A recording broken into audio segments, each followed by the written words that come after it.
ಪುರುಷನಾದ.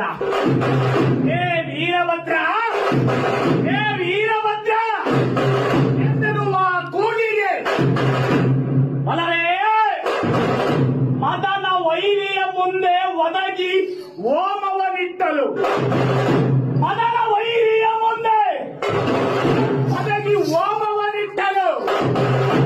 ಗುಣಮಾತ್ಮಿಯೋ ಚಟ್ಟೆಯ ಮೇಲ್ಗಳ ಗಂಗೆ ಕಲಕಲನೆ ಗುಡಿದು ನಗಿಸುತ್ತ ನನ್ನ ಬಳಿಗಣ್ಣ ಬಲರಂ ತೆಗೆದು ಕಾಡಿಗೊಪ್ಪಳಿಸಲಾಗ ಆಗ ಆವಿರ್ಭವಿಸಿದನಯ್ಯ ವೀರಭದ್ರ.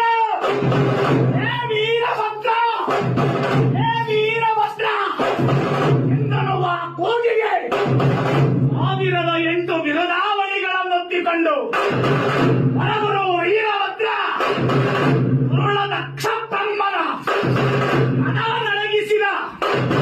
ಈ ವೀರಭದ್ರ ಕ್ಷೇತ್ರದ ಕ್ಷೇತ್ರ ಪಾಲಕನಾದ. ಈ ತಿಂಡು ಎಂಬ ಸುಗ್ರಾಮದಲ್ಲಿ ಆದಿ ಅನಾ